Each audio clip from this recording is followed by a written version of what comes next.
Hi, everyone. Welcome back to the Social Hotelier podcast with me, Sam-Erik Ruttmann. Today's guest is Rocco Bova, a globally seasoned hotelier and visionary founder of the Summit Mexicano de la Hospitalidad, Mexico's premier hospitality forum, created by hoteliers for hoteliers. With an extensive leadership background across luxury brands, including Aman, Chablais, and St. Regis, Rocco brings decades of experience in hospitality development, strategic operations, and innovative tourism ventures. As the creative force behind My Humble House, he's reshaping the industry through a luxury social enterprise mode. Currently consulting across Mexico, Rocco is an influential thought leader, passionately driven, purpose-led hospitality. So welcome, Rocco, and thanks for joining us today. Good morning, Sam. It's very humbling, when you hear your story from other people. Thank you for such a beautiful description of what I've done so far. I'm very, very proud. At the same time, very happy too. Nice to be with you again.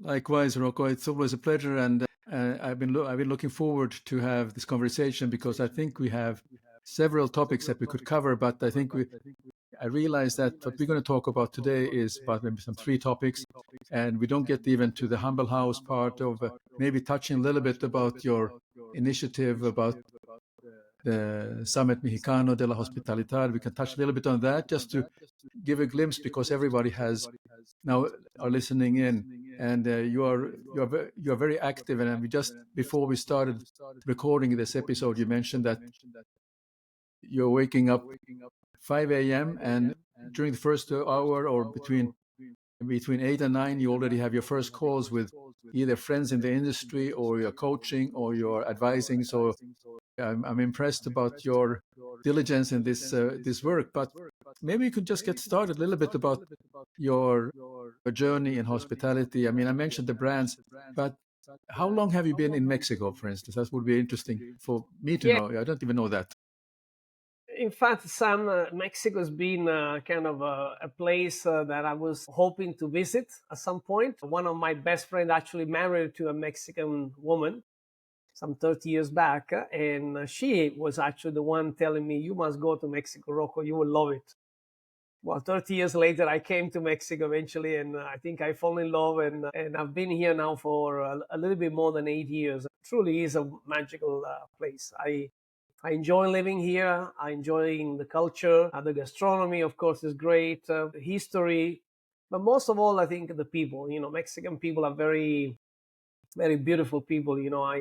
I feel home here. It's the first time in my career, and also living in different countries around the world, that I actually feel one of the community. I don't feel a foreigner living in a foreign country. I feel like I'm Italian, but I'm very welcome to be Italian in Mexico. So it's great to be here. And also Mexico gave me so many things, not so much only my career, but also gave me opportunity to meet some fantastic people. So here I am continuing my journey to develop and help this country to continue to grow. Wonderful. I think that I haven't had the opportunity to visit Mexico. It obviously on a list place to visit. And we have very limited view of Mexico, very, very, very limited view of the gastronomy. It's only sort of the what has come through United States that we see, particularly here in Northern Europe. I love food. I love good food. To say, I must come and visit you one of these days, and you can take me out to show me a little bit around what real Mexican food is all about. It will be a pleasure, Sam. You will be surprised, as I was, to discover the many, many dishes, particularly indigenous dishes. A lot of the gastronomy is actually still based on food that was eaten, hundreds of years ago. It- in fact, the gastronomy of Mexico is part of the UNESCO heritage, because after several hundred years, they still use the same ingredient as they were using then, today. So frijol, beans, onions, corn. These are the basic ingredient of the cuisine that still today, this is the basic ingredient used. So any kitchen you go, you will always find these 4 or 5 ingredients. Very good. So I need to ask you about this latest initiative about the Summit Mexicano de la Hospitalidad. Could you share a little bit of what, because it's quite recent that you started, so I was very curious to see how it got started and how was the first event that you held? It's true, Sam. You see, the past 4 years, I started to work as a consultant, as an independent consultant. And frankly speaking, I'm doing pretty well. I was even surprised that, as a first timer, you begin a new business and things work pretty well. So I'm very happy at the moment, to have changed a little bit my career. Still the same industry, but a different way of working. And so what I do, basically, I help developers, owners, or hoteliers to bring their property to the next level, particularly if they want to bring it to a luxury level. That's where I focus. And my focus is more into boutique hotels. At the same time, I was participating to many events, many conferences around Mexico, and I discovered after a couple of years that there was no forum where hoteliers can actually learn and understand what the trends are and what the solution to problems, to real life problems. And so I said to myself, maybe one day I should organize this event myself. So around a year ago, a colleague and also a friend over a coffee, he told me, Rocco, what do you think we organize a conference? Oh my God. And so, the spark came to my eyes and I told him, listen, I've been thinking about this for 2 or 3 years. Of course, we should do it. So if you're in, I can put together a team in no time and we can start. So we started with 6 members. Okay, we started with 6 members, and after a couple of months, we began losing some of the members. We stayed three of us. So it's myself, Adolfo Tuñón, and Francisco Lugo. And so we are three members of the company, and we have started this journey to launch. Well, create first, the brand and the concept, then prepare the program, and then start to commercially sell the event. Initially, to be honest, we started like a bunch of friends doing a conference, but then very quickly became too good to just keep it as a simple conference between colleagues. So, my first invited speakers actually was Braulio Arzuaga. He's the CEO of Grupo Presidente.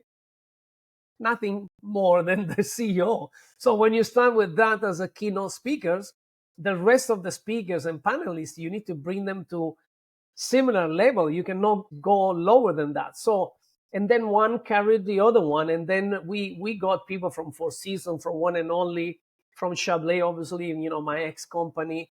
We had people from Grupo Presidente, from Grupo Posadas, which is the second most important group also in Mexico, and actually the largest hotel operator in Mexico. And then sponsors started to call me and contact me and say, Rocco, we want to participate, we want to help you. So we had companies like Amadeus, Shiji, FCS from Singapore. We had even company from Singapore. So it became a lot more than just a simple conference. And the first event, we had 181 participants. 181. We were expecting only 120. So we nearly went 50% more than what we were expecting. We had more than 30 journalists from the region. We had Hotels Magazine also as the main press sponsor. Wow. Hotels Magazine is, the most important magazine in the world. I mean, it was just amazing. It was very emotional, to be honest. Also, when we finished this event, because it was hard work, definitely, but the result obviously were very evident. And next year we're actually doubling the number of days. From 1 day conference is going to be a 2 days conference, and we are looking at around 50 speakers over 2 days. So it's going to be quite intense. So talking, you were telling me about your conference in Germany. It's probably going to be similar to that next year. Yeah, I mean it's very intensive. I mean, I have never organized such an event, but I just been part of them. And this particular event in Berlin last week, I saw the team. There must have been some 25 people in their organization, how they do it, and I can imagine if you're starting us with a few friends together, putting a event Yeah. for hoteliers, by hoteliers. That's one thing, but now you're elevating it to a 2-day event, and there's a lot of details that goes into the logistics to make everything work. So I mean, bravo! I mean, congratulations that you had a good Thank start, you. and now you're ready for the moving it to the next level. Absolutely, we're definitely working on this already now, and we're putting together an incredible program. We are bringing very interesting people as a speaker or panelist. So I'm very, very excited. Also, just for me to get in touch with certain people is already bring joy, and excitement to see what is gonna be the next event. Very good. So let's touch a little bit on the kind of topics that we were thinking about discussing today. And one of the thing is the education, hospitality education, and the hotel schools. I think we have gone through you have gone through this formal education in hospitality, so have I. And if I look back to my education, what I remember from taking back that I remember I have a diploma, but actually I had to learn everything else after I graduated. It was only just a certification that okay, Sam-Erik has graduated from this and this college, and that gave me the opportunity to find a job. The 4-year program, and considering how the industry has changed dramatically from the analog era to digital, and now we have artificial intelligence or intelligence assistance or whatever you want to call it, it has gone such a long way, and also the jobs have changed. So has the hotel schools are they up to date with what's going on? Are they preparing the students for the real life? It's actually great that you asked me this question, Sam. So I was probably not like you, that I had to go through a 4 years school program. What I did in my career, my early career, I actually would start working. So I had the experience, but I missed this piece of paper, the piece of diploma that you need, to hang on the wall. But definitely is gonna be necessary for you to get a job after, because people will ask you, okay, which school did you attend, and then you must have an answer. So I was lucky that in the mid-90s, when I was in London, at the time called the HCIMA, today is called the Institute of Hospitality, created a course which was only 10, 11 months. So started in September and finished in June. And it was perfect for me because actually it was a Monday to Friday, full immersion, 8 hours a day from 9 o'clock to 5 p.m., Monday to Friday, and over these 10, 11 months, which allowed me to actually get a diploma in hospitality management and covered basically the most important topic, from food and beverage to room division to housekeeping to finance, etc., etc. So having the experience and being able to study at the same time for me was great, because I already knew what the teacher was going to talk about. For me, made a lot of sense. But what made more sense, one, it was obviously shorter in time, and second, I had actually time to work over the weekend so I can make some money to pay my rent. At the time, I was engaged with my today's wife, so we were girlfriend and boyfriend. So she also supported me also financially to be able to get through. So I was paying the rent, she was paying for the food, and everything worked out. Actually, on the same year that I graduated, also I got married. And from there, I started my first job as a restaurant manager at the Jumeirah Beach Hotel. All this to tell you that for me it was fantastic to be able to study only 1 year and to get everything so concentrated, but also already have some experience. What I see today is what I have been seeing for the past 20, 30 years that I've been working in this industry. So the same hotel schools that you go, Switzerland, Europe, United States, even Mexico per se, Asia and so on and so forth, they all provide the same 4 years program with 1 year internship. So you still need to study for 3 years, plus you need to do 2 semesters of internship somewhere in the world. but you still need to get stuck 4 years. I mean, how difficult is to learn hospitality, really? We both know that our industry is not rocket science. It's very much hands-on learning, and it's very much about passion, or vocation. So you need to be vocated to actually work in the industry, to be service oriented, but to also be, wise and smart and understanding how to run a business.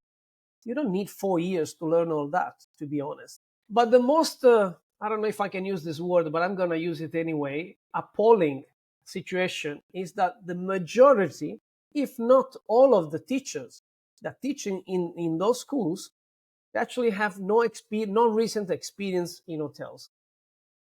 So how can a teacher, being already in his late 30s, early 40s, or maybe 50s, or maybe 60s, that had as a last experience maybe 10 or 15 years back, what can they teach to a young student 20 or 21 years old? Whatever can they teach, the student can find online, basically.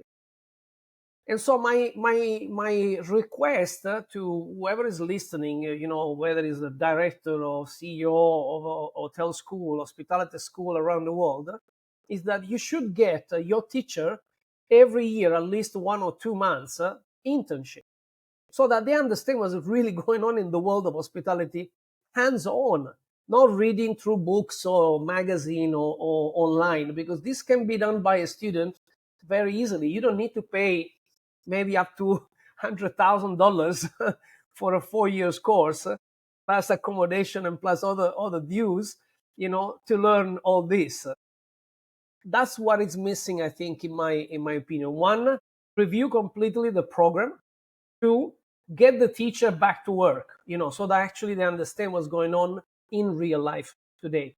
And I give you a last example. I'm sorry if I'm taking over the space, but today I've already been 3 years out of work. Only 3 years. I already feel it's not the same for me to be a consultant and being out of work. Although I work closely with the operational team, I'm not personally involved in the operation. So observing and actually being involved are two very different things. Yeah, absolutely.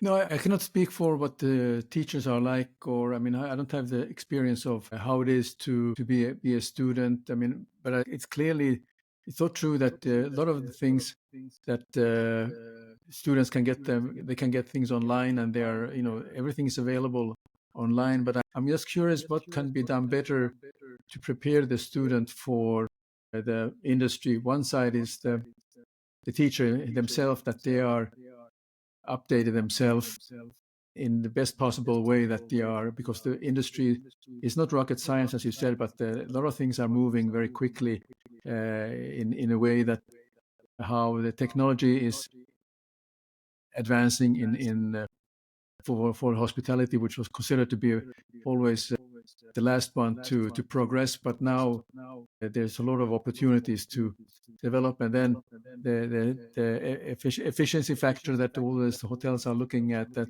even on luxury level, let's not even talk about economy and budget, where you're keeping really a minimum staff, and then you are using technology to do part of the things. Always the question is that should be technology left in the back of the house to support areas, and then the human in the front. I found, for instance, and then I have to also give my 5 cents. And I apologize to the hotel that I stayed in, but I have to say that I was very disappointed that I needed some service when I was in the room, and I called this button for quick service. I called, and I get a bot answering me. And then you have to give a keyword so the bot will respond to understand what they're going to do. And in this case, it was that I needed something, and I never got an answer. I never got the help, or they never directed to a human. So I ended up having to take the elevator down to reception to solve my problem.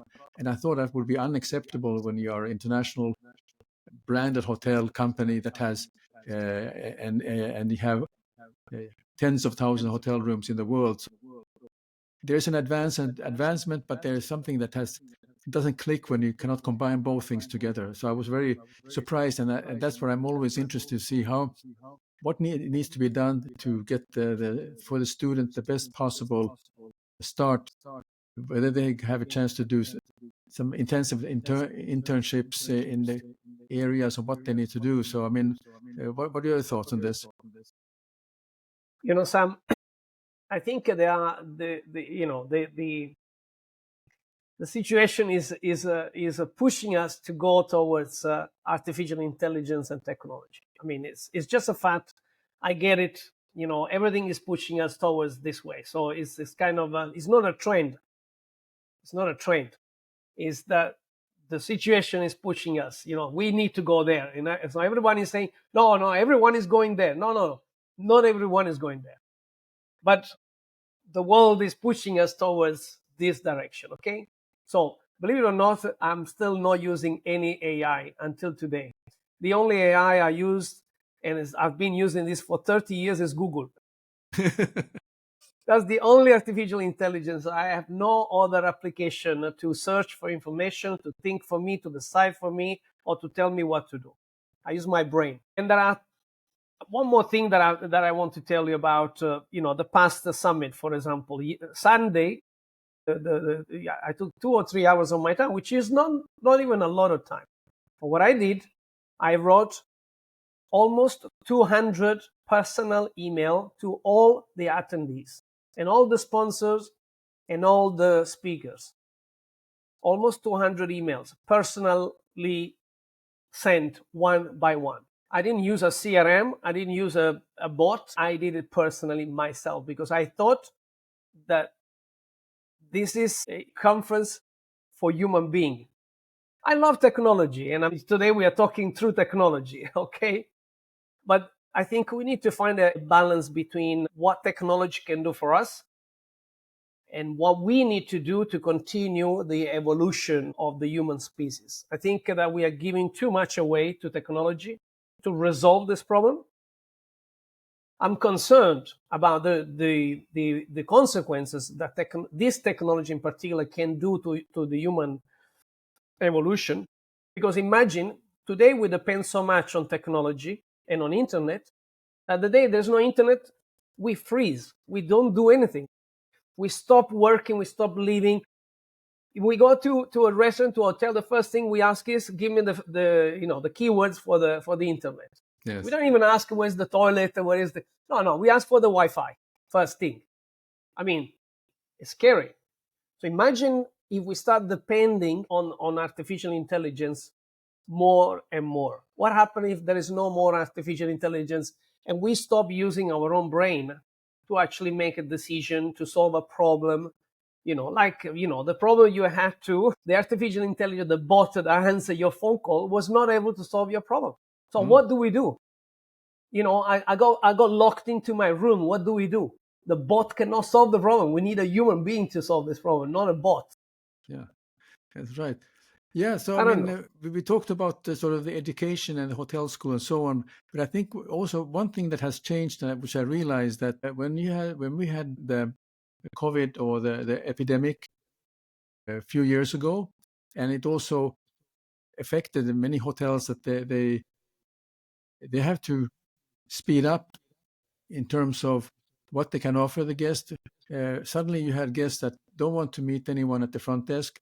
You have always sanitizing bottles around the lobby, and they want to have all the keyless check-in and have do the booking, keyless check-in, and access to the room, and without seeing anybody, or they're wearing a mask, but they don't want to see anybody. You just want to go to the room, and so they feel that they are not going to catch the bug for this flu. But then the technology, after the flu is over, the technology remains. And now we have a number of people who are wondering whether is it worthwhile for me to meet a person at all, or they actually really want to see a person. Do you see that technology that evolved as a result and implemented during the pandemic now is going to stay on, and you still have people who just want to get onto the room and don't want to have, and only if they have a problem they want to meet a person, or a hotel has, in the worst case scenario, they have a WhatsApp group for the hotel guests where they can send a problem. You see that human context, I'm really worried about that it's kind of getting limited, and also partly it's that the guest is demanding it, but also that hotels are taking advantage to reduce the staff for the hotels. Sam, there will be certain countries that for financial reasons, obviously, they will need to go with technology, because employing 3 or 4 people per shift is just too expensive. There will be some places that, whether we like it or not, the technology is going to go forcefully into place. Other countries, thankfully, I guess Mexico is one of those countries. I think still we are in this intermediate transitional period. I don't believe that this is going to be so soon, but eventually it will affect Mexico or even other country where payroll maybe is not as expensive as Europe or North America or more developed countries. There are definitely certain places where this is already happening. For example, the trend of not cooking and not eating at home is like the new style. So people go out. All the restaurants, for example, here where I live, for breakfast are full of people. So people don't cook breakfast anymore. People order food via, whatever, Uber Eats or Didi or whatever other technology that is existent in the country. People don't cook anymore. I'm very lucky to actually have a wife that still cook every day, so I cannot complain. But it's sad to see this transition of food delivery and having this less mechanical, manual lifestyle. I think that we're losing this a little bit, and this eventually will continue. This is not going to stop. I don't believe so, at least. Yeah. The recruitment process in hospitality is a very interesting subject of whether you have an AI that screens everything and do all the heavy lifting, or you have some other people. What have you observed now, how the recruitment process is going on in certain hotels, and what should they do about this if you're not agreeing? Wow, Sam, actually this was one of the very topic of the past summit. And, sometimes I even if I'm not looking actively for a job, sometimes I just apply for a job just to see how the technology works. Okay. In most cases, like 98% of the cases, you get an automatic response from the CRM or applicant tracking system that manage your application. So, dear applicant, I like a very generic, dear applicant, thank you very much for applying for the job, blah, blah, blah. We will be in touch with you. Should you be shortlisted? So if you're not shortlisted, no one is gonna tell you anything. So you have no idea why you were not shortlisted. You will never know if your CV was adequate or your experience was adequate. So you're gonna stay in the limbo.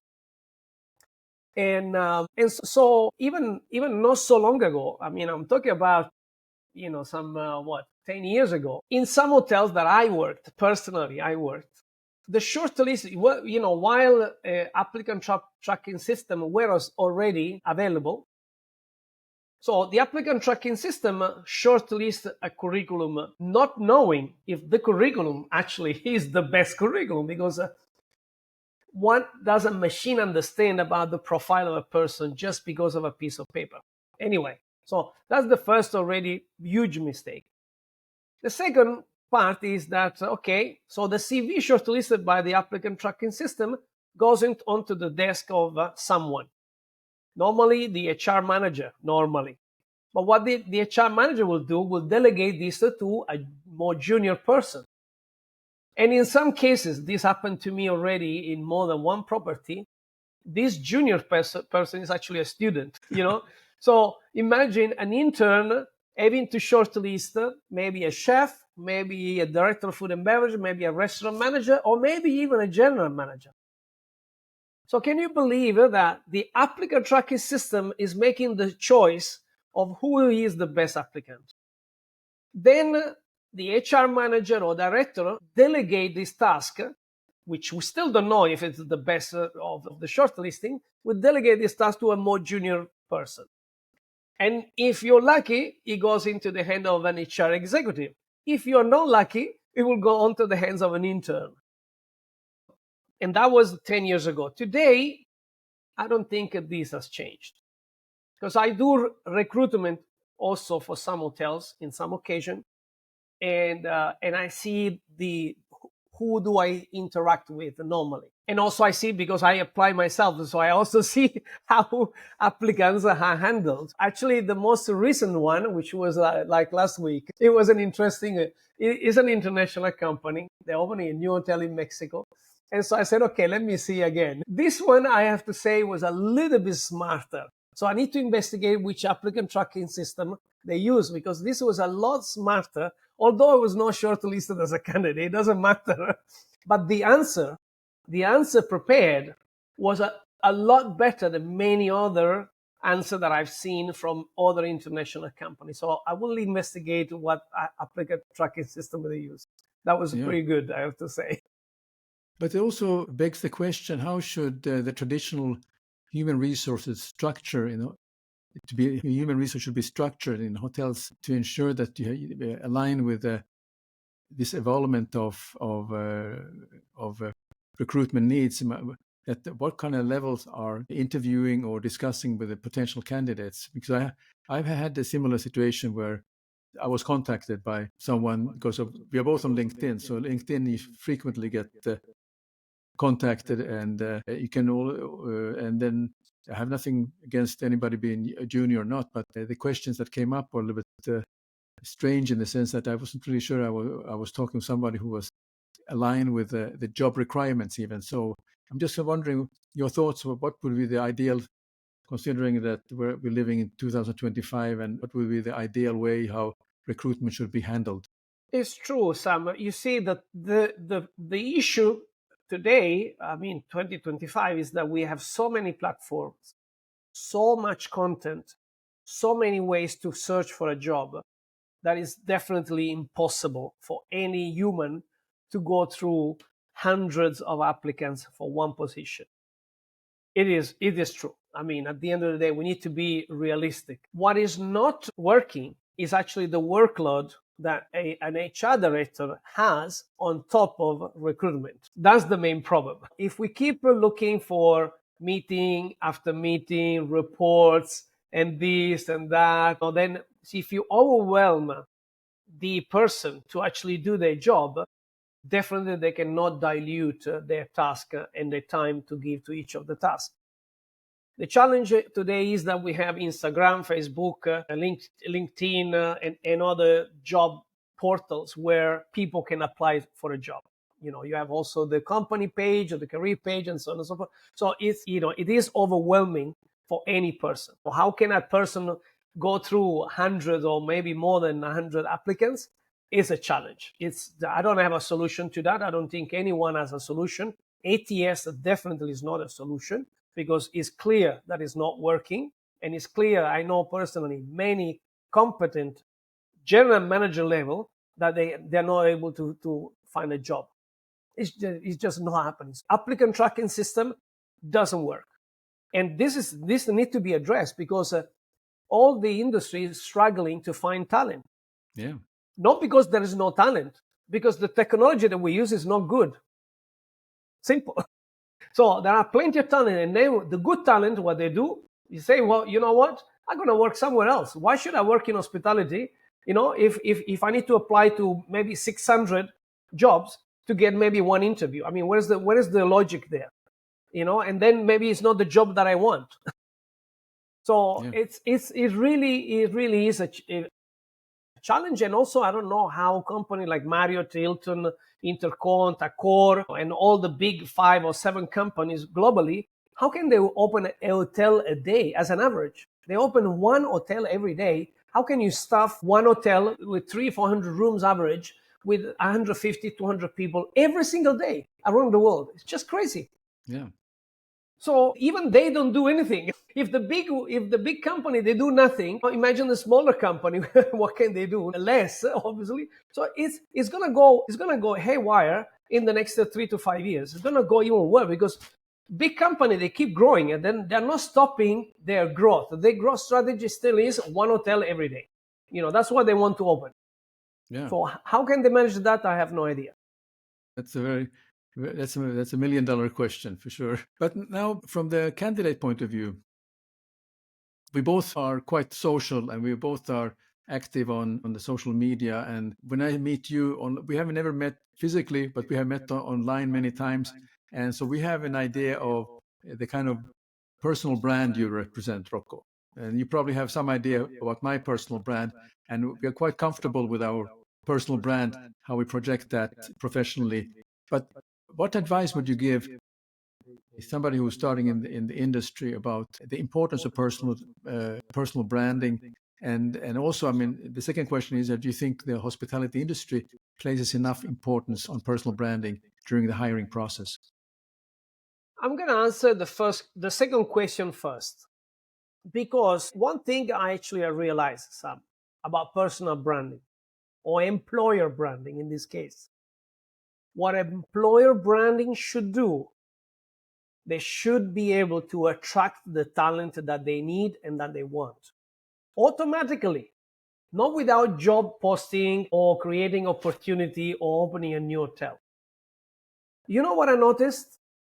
That I have no hotel and I have no my humble house yet, but I get requests for jobs for people to want to work with me every week.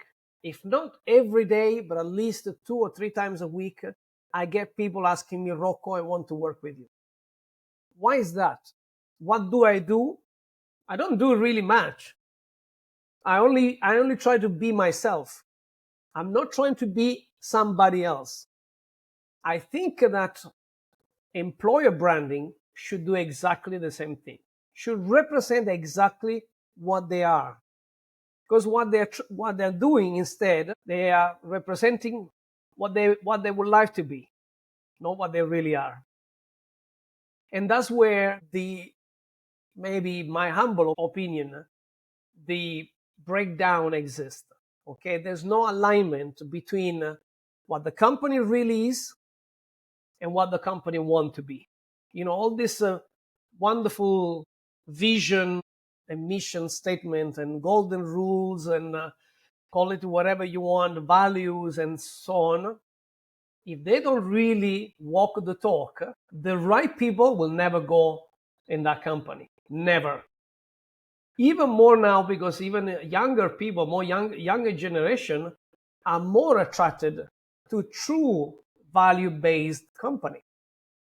And the moment they see that this company doesn't walk the talk, they burn the bridge completely and build a wall. Not only they burn the bridge, they also build a wall just in case somebody has the brilliant idea to try to go back to. That's what I see. That's going back to the first question, okay, about building personal branding. Just be authentic, be yourself, be coherent, walk the talk, be a leader that really mean what they say. And they say what they mean. So that they are really transparent, they have integrity, and they really want to do good. Because otherwise you just become an influencer. I don't want to be an influencer, Sam. I have no intention to have 1 million followers.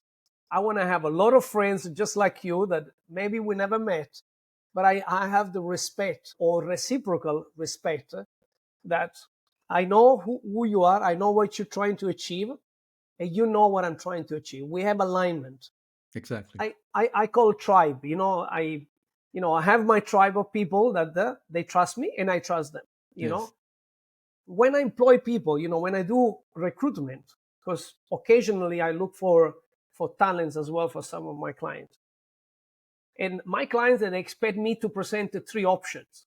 And I tell them, no, I don't present you 3 options. I'm not another recruiter like everybody else is doing and give you 3 options. I don't give you 3. I only give you 1 option. This 1 option is the one person you need. And so they remain shocked. They say, okay, Rocco, I will follow you. But then when I speak to the candidate, I tell them, listen, you don't need to tell me about your experience because I can see this from your curriculum. The one thing I only ask you is to make sure that what you say on your CV is really who you are. Yeah. Because the moment you screw up your reputation, you screw up my reputation, and you don't comply with the company that is going to give you the opportunity of your lifetime. Automatically, the person either stay on and deliver, or they tell me, Mr. Rocco, I already found another job, which means that actually they were not the right people. And I filter like this. This is my style of interview. I don't ask them the usual question, where you work, to tell me a little bit about you, what are your personal goal, and these are the typical standard questions that everyone asks today. No, my interview lasted like 10 minutes. Just deliver. Don't thank me for the job. Don't thank me to help you. Just deliver. Very good. Yeah, I mean, the personal branding becomes very much of a issue nowadays for all of us who are on social different medias like platforms like LinkedIn, or is it Instagram and so on. Any tips you want to give some young professionals how they should pay attention to how they are perceived on social media? Is it important in your opinion, or they should just be themselves as they are, and that's where the authenticity comes in? They can be themselves and they can be professional at the same time. Like I'm talking to you now very frankly, this is Rocco. About 20 years ago, for example, I went for an interview for a job, and at the time I was already shaved. And so the director of this company, he asked me, "Hey, Rocco, what about your hairstyle?" And I said, "What about my hairstyle? What's wrong with this? This has always been fashionable, so I don't understand." And he said to me, "Well, Rocco, the company here is a bit old-fashioned. They may not accept it." I said, "Okay, fine. Would you accept me for my hairstyle, or for the experience that I'm going to bring and the passion for my job?" Eventually, I got the job. But it was questionable, about my style. Now, to a young person that gets into professional social networking, definitely I suggest to be professional. Okay. Second, I suggest to pick topics that can inform and can teach something to other people. Whether you're going to reshare it, it doesn't matter. It doesn't need to be your own content. You can reshare content, but definitely it needs to be something that is going to help other people grow, not just yourself. The third and the last thing that I suggest them is to grow their network, starting from day one. Not because they're still students, because I get this answer also from my kids, and oh no, but still, I'm still studying. Well, even studying, you require a network of colleagues, whether it's going to be your student colleague, the same university or other university. You can start confronting each other, confronting in the positive way. You can exchange opinions and point of view. But definitely, a young person should start from the beginning to create a network that is going to help them grow in their career or grow as a person, and start immediately. Don't wait after you finish, because between now and 4 years, technology has changed, social media have changed, so many things have changed, the world has changed. So start now. Don't wait until 4 years when you finish your study. Very good. Okay, Rocco, I have two more questions before we wrap up today's episode. One question I always like to ask my guests, even besides what we talked about, what are the other trends that you see happening in hospitality that hoteliers should take note of? What do you think they are, if you put some priority on that? I still more and more, at least in this part of the world, I still more and more smaller hotels coming up, like mushrooms, smaller boutique hotels, 10, 15, 20 rooms. They are growing like mushrooms everywhere. So for me, it's great because that's where I thrive. I have the experience, I've got the connection, I have the network, I know the suppliers, and so on and so on. So for me, it's paradise at the moment. I don't know if this trend is going to stay forever, but it's going to stay for a long time. That's a fact. So we need to be aware of that, and we need to stop building bigger hotels, with 10,000 rooms or 5,000 rooms or 3,000 rooms. We don't need that, really. Nobody, maybe there is a market for it, I'm sure, but we don't need 3,000 rooms to create a destination. we can create a destination with 40 rooms, and the clear example was actually Chablais, Yucatan, the one I was lucky to work open 8 years ago, and we created a destination in the middle of the jungle. We position Yucatan and Merida as one of the best places to go for vacation for luxury travelers. This is definitely one. The second one is technology. It's here to stay. Is coming stronger, faster than anyone can believe. So we need to be ready for that too. Whether we like it or not, I'm not very keen on technology on one side. On the other side, I love technology, but there is always a fine line or how far we need to go. But it is coming, so we need to embrace it and need to find the best way of its use. Very good. Now, the final question is then, if people who want to reach out to you, how can they find you and how could they connect with you? Listen, I'm quite public on LinkedIn. I do all my stuff. 90% of my time is actually on LinkedIn. That's where I spend my social time. When I do digital social media, I only do LinkedIn. I have an Instagram account, but I hardly use it. And I have a Facebook account that I only use it for, some other connection. But if you want to find me, just type Rocco Bova on LinkedIn, and generally you'll find me. Very good, Rocco. And this episode also will be visible on LinkedIn, YouTube, and Instagram. So we'll make sure that we'll spread the wonderful information that you have shared in this episode will be visible on all those platforms. So Rocco, I really want to thank you very much for this morning in Mexico, that you took the time to share your views, and I'm looking forward to keeping in touch and have another conversation with you. We'll find another topic. I really want to talk a little bit about my humble house, because that was something we never had a chance to talk about, and we have discussed it in the past, but I think it's such a wonderful concept that I think we need to spread the good word about this one of these days. I can tell you a little tip about my humble house. Let's do that. Yes. It is moving forward. I'm actually working I've got the land already.